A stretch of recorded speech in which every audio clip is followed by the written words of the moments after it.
खबरों की शुरुआत राहुल गांधी से, जिन्हें मोदी सर ने मानहानि केस में कोर्ट से राहत नहीं मिली है। सूरत की सेशंस कोर्ट ने मानहानि केस में दोषी ठहराए जाने के फैसले के खिलाफ राहुल गांधी की याचिका खारिज कर दी। कोर्ट ने 13 अप्रैल को दोनों पक्षों की दलीलें सुनी थी और फैसला सुरक्षित रख लिया था।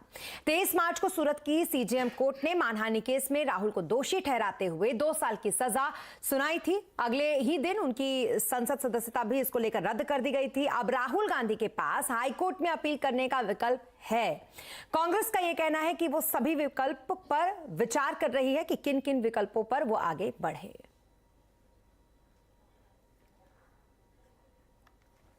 कानूनी लड़ाई हम कानूनी हिसाब से लड़ेंगे। हम भी लड़ रहे हैं, बहुत सारे केस मेरे पर भी हैं, पॉलिटिकली मोटिवेटेड केस है, but we have got full faith in the judiciary. आप जानते हैं कि हमारे जो संवैधानिक न्यायालय हैं, जो उच्च न्यायालय भी आता है, जिसमें उच्चतम न्यायालय भी आता है, उनके पास व्यापक ऐसे पावर्स हैं जिनके अंतर्गत ये जो गलत कारणों से गलत कानूनी आधार पर 2 निर्णय आए हैं उनको चुनौती दी जाएगी और हमें आशा और विश्वास है कि जल्द से जल्द ये सही की जाएगी, गलती को ठीक किया जाएगा न्यायिक कानूनी रूप से। इधर सूरत कोर्ट के फैसले को बीजेपी ने ओबीसी समुदाय की जीत बताया है। जिस पिछड़े वर्ग के लिए राहुल गांधी ने आपत्तिजनक शब्दों का प्रयोग किया था, उन्हें गाली देने का काम किया था और इतना कुछ करने के बाद राहुल गांधी और गांधी परिवार को लगता था वो बच के निकल जाएंगे, वो नहीं हो पाया है।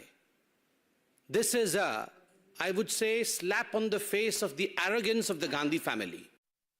और अब बात समलैंगिक विवाद, इस मामले पर आज सुप्रीम कोर्ट में तीसरे दिन भी सुनवाई हुई। आज याचिकाकर्ताओं की तरफ से अभिषेक मनु सिंघवी ने वी विश्वनाथन की दलीलें रखी। सरकार ने कोर्ट में कहा था कि कानून बनाने का काम संसद का है, इसलिए कोर्ट को इसमें नहीं पड़ना चाहिए। इस पर अभिषेक मनु सिंघवी ने कहा कि आज उनका जो जवाब था उसके मुताबिक संसद में कानून बनाने की बात कहकर कोर्ट को रोका नहीं जा सकता। तो वहीं चीफ जस्टिस डीवाई चंद्रचूड़ ने कहा कि होमोसेक्सुअलिटी को अपराध की श्रेणी में से बाहर लाकर हमने ये माना है कि सेम सेक्स के लोग विवाह जैसी संस्था या रिश्ता बना सकते हैं। सरकार ने कोर्ट से यह भी कहा था कि सेम सेक्स मैरिज की मांग शहरी संपन्न वर्ग की मांग है। कोर्ट ने इस पर तर्क को भी खारिज कर दिया, सरकार के इस तर्क को भी। केस की सुनवाई अगले हफ्ते भी अभी जारी रह सकती है। जेएलआर अगले 5 सालों में ईवी पर करेगा करीब 1.5 लाख करोड़ का निवेश। जेएलआर के सभी बिग मेगा ईवी का पुश पर बात करने के लिए हमारे साथ जुड़ चुकी है हमारी सहयोगी हर्षदा सामंत। हर्षदा, बताइए क्या कुछ स्ट्रैटेजी रहेगी जेएलआर पर टाटा की?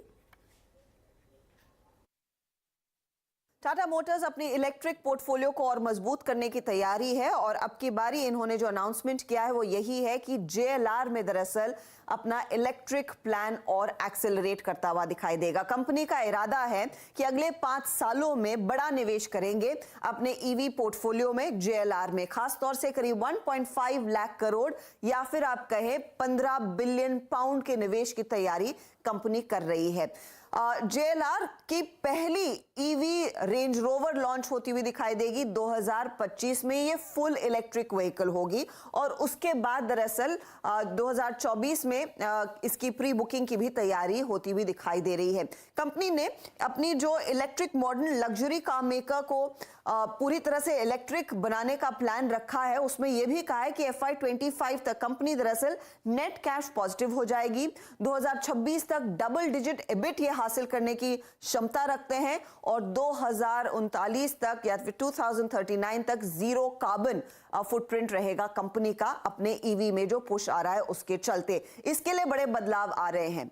इनका जो हैलीवुड का प्लांट है जहां पर इस समय प्रोडक्शन होता है जेएलआर का, वो पूरी तरह से इलेक्ट्रिक व्हीकल का प्रोडक्शन करते हुए दिखाई देगा, तो उस प्लांट को चेंज कर रहे हैं। ईवी की जो जैगुआर के मॉडल्स होंगे वो सॉलिहोल प्लांट में बनते हुए दिखाई देंगे। इनफैक्ट कंपनी ने यह भी कहा है कि अगले 2 सालों में 3 इलेक्ट्रिक लग्जरी जैगुआर्स भी ये लॉन्च करने की तैयारी कर रहे हैं। यही नहीं, कंपनी ने इनफैक्ट एक प्लान सामने रखा जहां पर इनके जो प्रोमिनेंट ब्रांड्स हैं उसको एक हाउस ऑफ ब्रांड के जरिए पुश मिलेगा। रेंज रोवर, डिफेंडर, डिस्कवरी और जैगुआर ये लग्जरी सेगमेंट की गाड़ियां हैं जो JLR के खेमे में आती हैं। इनके लिए अलग अलग तरीके से बिजनेस प्लान बनेंगे और इन प्रोडक्ट्स को दरअसल अपने इलेक्ट्रिक प्लेटफॉर्म पर वो पुश करते हुए दिखाई देंगे। तो कंपनी की बड़ी योजना है अपने इलेक्ट्रिक ड्रीम्स को दरअसल हासिल करने के लिए। जी, बहुत शुक्रिया तमाम डिटेल्स के लिए आपका हर्षदा। और अब बात कंज्यूमर कमीशन की, जिसके लंबित